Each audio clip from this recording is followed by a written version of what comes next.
Hello and welcome to the Ground Up Advanced Flight Tutorials. Thank you very much for joining me in this video, and today we are going to be continuing along with the Autopilot series. So the last episode, if you haven't checked that out, please do go check that video out, that lesson out, where we looked at Autopilot basics, and I did an explanation of the heading mode and the navigation mode, and a little bit about the altitude hold and the vertical speed on a different aircraft. We were using the PA-46 Malibu. Today we're in the PA-28 Cherokee, not the Arrow 3 that we've been doing for most videos. We're in the Cherokee because the Arrow 3 has an older autopilot system. I want to show you these modern ones, and we are going to be looking specifically at this autopilot system here, the KAP 140.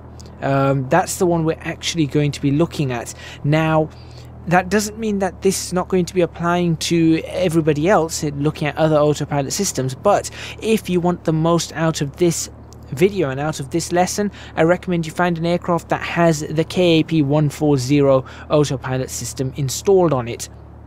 You'll find a lot of Pipers and a lot of Cessnas have this system installed, so your Cessna 172 should have this same system installed sort of down here, but it should be the exact same thing. So why have I said to look at a very specific autopilot system? Well, two reasons. One, I want to show you guys how a whole autopilot system works, not just looking at it in a generic fashion.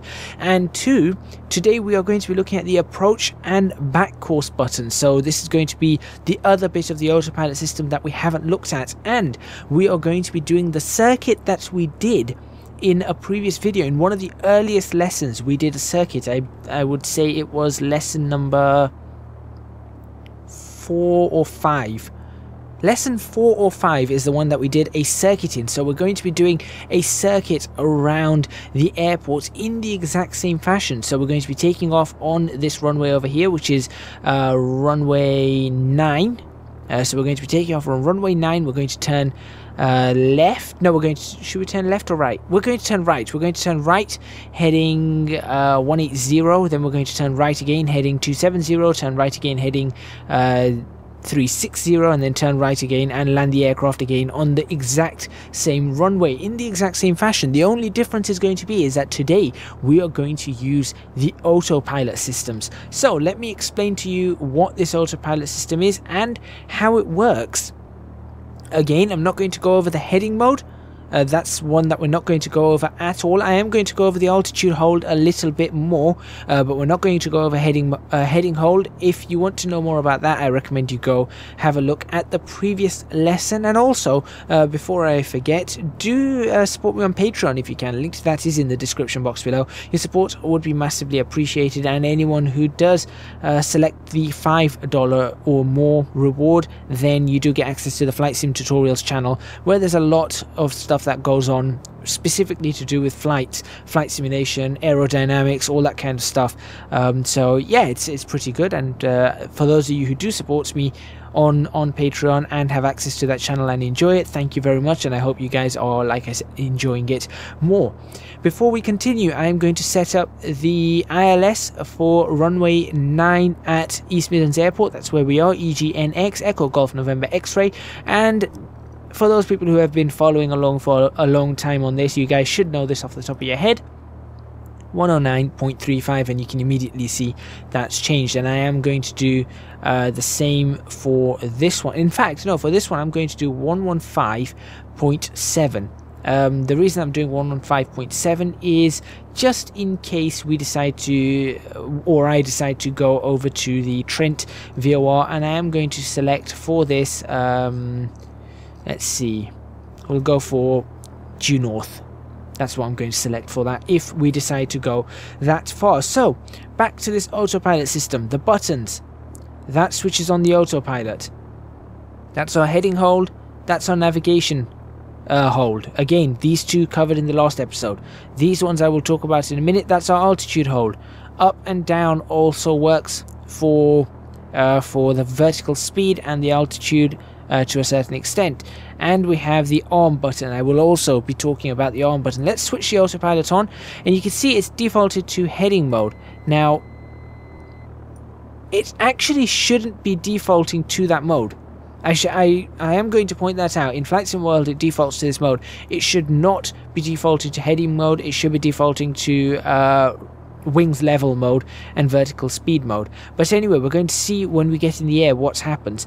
So let's see if I can actually set this up the way I want to. So we are going to see if we can bring up the barometric pressure for this, which I do not believe we can, because I don't believe we have that button. Yeah, I don't think we actually have that button, so that's okay. Right, approach mode is the mode that we use when approaching an airport. So what approach mode does is it is going to intercept both the localizer and the glide slope and then fly the aircraft down following those. Now, why is this useful? Well, when you're in bad weather and you can't see the airport, instead of just using flying the aircraft manually and following these lines, which of course you can do and it works and a lot of people like doing that, you can just have it in approach mode and it will do it for you. So I'm going to show you how that works, and today we are going to be using that mode all the way down to potentially down to about 800. Should we do it to about 800 feet, I suppose? I mean, we're currently at about 300 and what are we at? 302 feet, maybe 310 feet. So we're currently at 310 feet. So let's add 500 feet to that, 810 feet. So we're going to fly this. We're going to let the autopilot fly this aircraft down to 810 feet before we take over, and we're going to see exactly how it works. And you'll see that this aircraft is going to be lined up on the localizer, on the glide slope, using that approach mode, and that's exactly what it does. Now, there is another mode on some aircraft that is localizer mode. Localizer mode does only the center line of the runway, so it only activates the localizer, not the glide slope. In essence, you could say that this is, or you could say, I suppose, this is an enhanced navigation mode. As a matter of fact, we can probably do that. We might actually use that. We'll see if we can get the navigation running on it, and we'll try and intercept the angle and see what we can do with the navigation mode. So we'll see whether that works or not. Probably won't use that, but the approach mode is for both the localizer and the glide slope. Now this one here, the REV, that's the reverse or backcourse mode.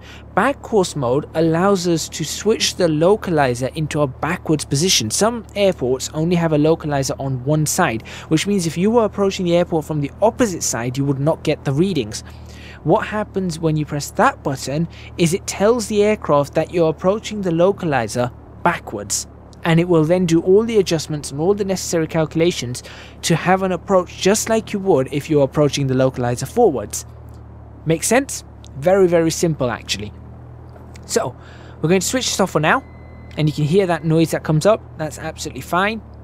I'm trying to see if I can... No, see that I have a feeling this is not correct at the moment, so I'm actually going to talk to Flight Sim World to see if I can get that fixed, because that is not working the way it's supposed to work. I can tell you that, because, and the reason I can tell you that is because I have the manual for this autopilot system in my hand right now. Anyway, we're going to go back to this mode, not that mode, this mode, and we're going to take off today, and we're going to do everything as we should be. Now, to start off, I'm going to ensure that the heading hold is set to runway heading. So make sure you do that first. So we're going to set it to, looks like 090. Looks like that's the one to be. There we go. So we're going to take off and ensure that we are going to be flying runway heading. We are going to, let's see, what else should we do? We're going to ensure that these are tuned correctly, so 109.35 and 115.7 should be absolutely fine for us. Barometric pressure is set. If you want to press B, just double check that for you on an ESP platform. On X-Plane, I'm not sure exactly what it is, nor do I know what it is on Flight Gear, but just check that, make sure that is fine. And we're going to take off, and once we take off and get ourselves a positive rate, we are going to switch on the autopilot. Now, depending on how well simulated your autopilot is, when you switch it on, it will go immediately into wings level, which is basically trying not to roll the wings, and vertical speed mode, based on your current vertical speed. I don't know if this one's going to do it. I am hoping it's going to do it, and then we will go from there. If not, I'm going to put it straight into heading hold to maintain runway heading, and I'm going to put it into a vertical speed mode, which is only going to be 400 foot per minute. I'm actually only going to do a 400 foot per minute climb on this particular aircraft. So everybody ready to go? I think so. I'm actually going to, I'm not going to switch it on just yet. We'll switch it on as soon as we get in the air. Let me switch my head tracking on though, which should be pretty good. I think it is. There we go. Alright, we can now see everything very nicely. Let's go ahead and take off. Nice and smooth again. I haven't really got much experience on this particular aircraft, and it is just we have very slight breezes today. Just a nice slight breeze. It should be easy enough to fly though. There we go. Seems to be easy enough to fly. Airspeed indicator is alive. This aircraft surprisingly is not, it doesn't look as interesting. Very interesting takeoff actually. That's good. Flaps up. There we go. Continue that. I feel like we have a good positive rate here. I want to bring ourselves up a little bit more. You can see where the wind's just pushing us ever so slightly, and I will now switch on the autopilot. And you can see it only goes into heading hold. So what I'm going to do at this point is I am going to trim the aircraft down, switch into vertical speed mode myself, and bring that vertical speed up. Come on.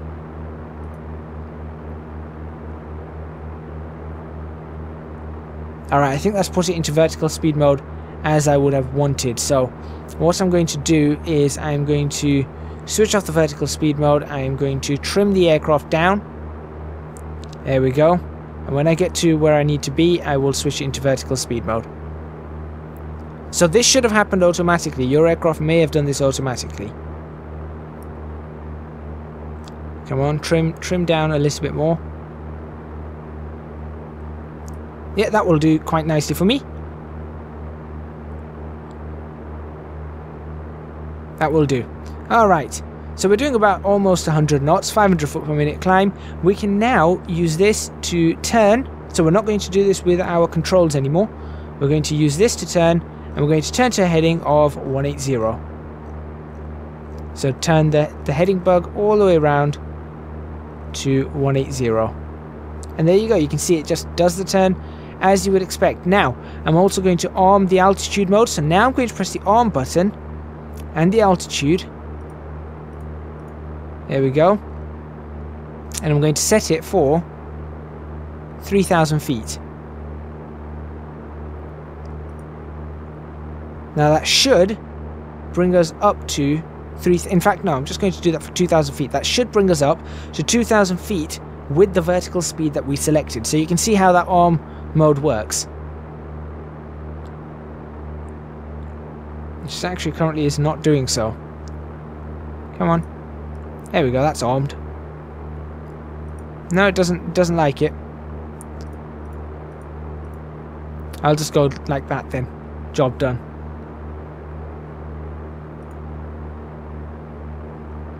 Arm that for 2,000 feet. There we go, it's doing its climb now. Now it's interesting because that's what I selected is exactly as the manual says to do so. So obviously it's there are still some bugs in this, which is not that good, but that's okay. Okay, so now at this speed we are going to let's see. To trim up to ensure that I actually get to the right altitude. We're going to now turn to a heading of 270. Now today we're not going to worry about the likes of counting the minutes or anything. We're going to do this roughly, but we're not going to do any minute counting or anything like that in this video to ensure that we get the aircraft landed correctly, because we're going to be focusing more, like I said, on this autopilot and the way the approach works. So what we need to ensure that we do is that we intercept at something like a 30-degree angle. So we're not all, I suppose, can we do a 90-degree angle? I'm just thinking about it. No, I don't think a 90-degree angle would be good. So what we're going to do is we're going to try and intercept it at a 30-degree angle. And as you can see, we've now reached 2,000 feet and the vertical speed has now gone to 0. Now, why is this gone into arm mode now? Interesting.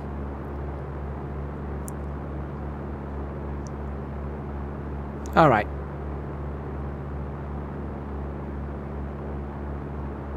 So there we go. We're now at the right. We're at the right altitude. We're doing 110 knots. Everything is going absolutely fine.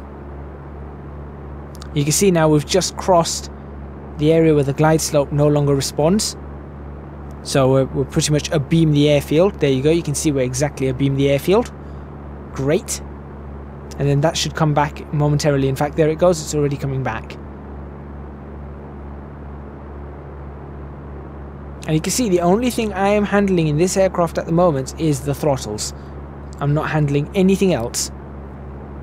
So we're going to continue along this way, and as you can see, heading hold is working perfectly. We're not using navigation mode, but the heading hold is working absolutely perfectly, and the altitude hold is working absolutely perfectly as well. Like I said, this is not working exactly as KAP 140 should be working, but it is working fairly close to it. Certainly updates needed.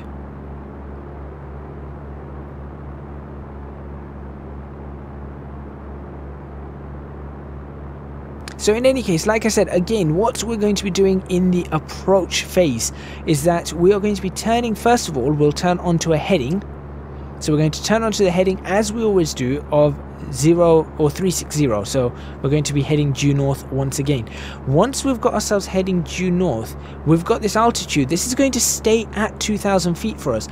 We have to, or on purpose, I'm going to make sure that we are way below the glide, which is exactly as we are currently. So we're way below the glide. You can see that we are way below the glide.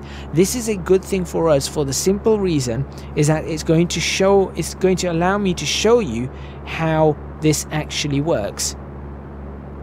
In fact, you know what, let's see. I'm just thinking, is there anything else I can show you potentially? No, there isn't anything else that I can show you. So we're going to continue along here until, of course, we reach the lake, I suppose. Yeah, we're going past the first lake. There's the airport. We'll go past the second lake. We'll turn it around as we've done many times before now.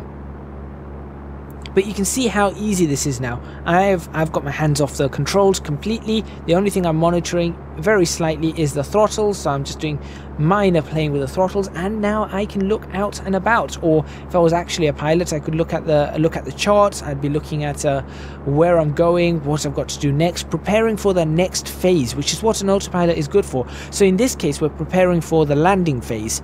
So I've already got it in my mind that we are below the glide slope. We're at 2,000 feet. We're going to maintain 2,000 feet until we are approximately, I think, 8 miles from the runway. No, it's not going to be 8 miles from the runway. It's going to be about 5 miles from the runway, I suppose. And that's where we're going to be descending from 2,000 feet. But we're going to let the autopilot do all of it. We're not going to do any of it. So at this point in time, I'm going to say, right, okay, I want to start turning now. So look out there and go, yeah, I'll start the turn. So we're going to now do a turn using this to a heading of 360. Very easy.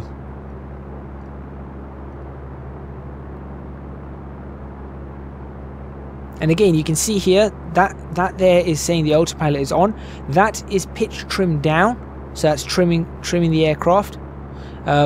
This is telling us we're in altitude hold mode. That's telling us what our altitude height is, or the altitude that we've selected. That is telling us we're in heading hold. That's telling us the autopilot is active. There's supposed to be two little lights above there on this particular version or variant that should be saying whether we've got inoperative modes, but unfortunately we don't have that. Now, here comes the good part. Here's the good part. So we can see that the airport is out there. That's where the airport is for us, quite a distance away. Now watch what happens. So we are currently, the glide is above us. You can see that the glide is above us currently.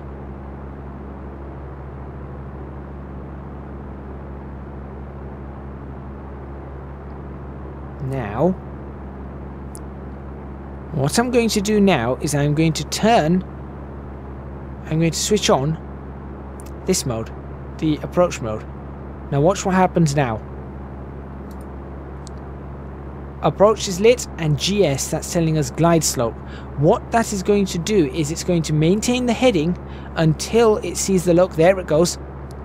It's caught the localizer and it's turning in for an approach. Now watch the altitude though. It's going to maintain 2,000 feet.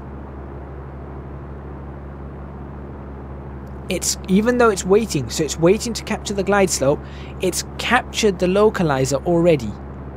There you go, it's captured the localizer, it's turning the aircraft in for the localizer. I can slow the aircraft down now. And I'm not doing this, this is now doing it all on its own. It's switched off heading hold of its own accord. It kept it in for a few seconds. And there you go, now you can see altitude has gone. That light's gone off, that means the altitude hold is now gone. Because, as you can see, it has now captured the glide. It's captured the glide, it's captured the localizer, and the aircraft is going to line itself up on the runway for us. And like I said, we're going to follow this down all the way to about 800 feet and fly the last 500 feet ourselves. I'm going to see if I can bring the markers up, actually. Can I bring the markers up? Is that marker?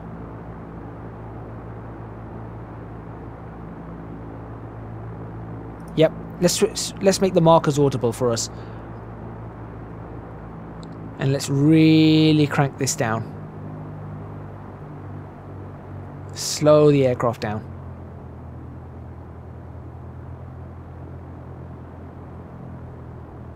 And you notice it's doing everything itself.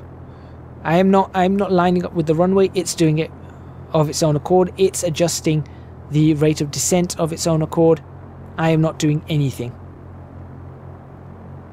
This here, by the way, is called the 2-axis operation mode, or 2-axis operation autopilot variant. There is a single-axis variant. Bring the flaps down. Give it a little bit of power now.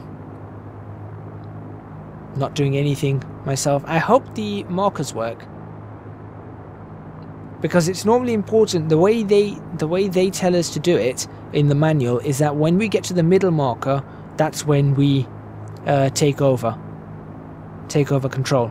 So I'm going to take over control as soon as we get to the middle marker, or well, we'll see. Let's see what happens. We're now down to 1,000 feet. 700 feet to go before landing.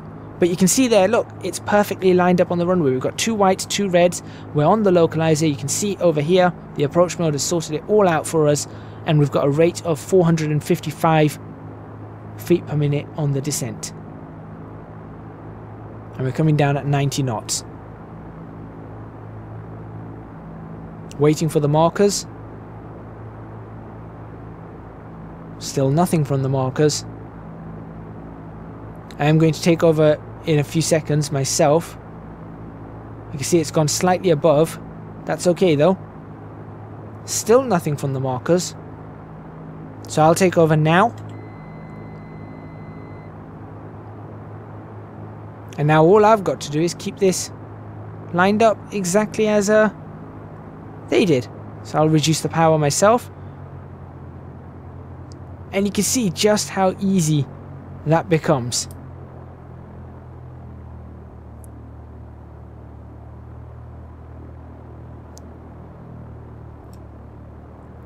When I say easy, I have floated off to the right, but that's okay. And ooh, bring us down nice and gently. Oh, what's going on here? There we go. A little bit of wind, but we are down. And we're on the brakes. This aircraft has really poor brakes. This aircraft has incredibly poor brakes. But there we go. That was using the approach mode, and as you can see, as soon as we got onto the ground, it switched. It's all, nothing's reactivated or anything. So we switched off the autopilot. Nothing reactivates. Everything goes absolutely fine for us on this. So we switched it off. Over on a call, we press Z or whatever controller you want on your keyboard or on your joystick. That switches off. You land the aircraft yourself. But for the entire journey, so from takeoff, from a few seconds after takeoff, all the way around, when we went all the way there, all the way behind us, and down to about, what was it, 700 feet? Down to 700 feet, we had it all on autopilot. We didn't have to do anything, and that's the beauty of the approach mode. In the next video, we'll be doing a lot more on this because we're going to set up a solo flight. We're going to do a second solo flight. I think I'll use this aircraft actually to do it, so we can actually use this autopilot a lot more. So we'll use this autopilot a lot more in the next flight, and we'll fly around a certain area, and we'll use everything that we should be using. So we'll use the autopilot, we'll use maps, we'll use all the charts that we need to be using. This is a high-speed exit for the other side, but that's okay. And then we'll land, we'll use the approach mode, we'll use navigation modes, we'll use heading hold, we'll use all that kind of stuff and fly from A to B without the struggle that we had the first solo flight, which was where we were flying everything by hand. So hopefully you guys enjoyed that. Hopefully you have some understanding now of the approach mode and what it does and how it works and how it differs from the localizer mode. Again, just to point out, approach mode has both the localizer and the glide slope. The localizer mode is only the localizer, so it will not give you a glide slope. And hopefully you understood how it keeps an altitude that you selected until it gets on the glide slope, and similarly keeps a heading until it can intercept the localizer. So hopefully you guys enjoyed all of that. I'll switch that off. Thank you very much for watching. Please remember to hit the like button if you like this video. Subscribe to the channel for more videos on the ground up advanced flight tutorials. Leave a comment in the comments box below, letting me know what you think and what you might like to see. Again, if you can do so, please do support me on Patreon. Link to that is in the description box below. Your support would be massively appreciated, or you can just visit www.patreon.com/ecgadget. That would be the best place to go. What else is there to say? If you're watching this on Twitch, thumbs up and a follow if I didn't mention that. But apart from that, that's everything. Hopefully you guys have an understanding, like I said, and next time we'll be doing a solo flight, so make sure you tune in for that lesson of the ground up advanced flight tutorials.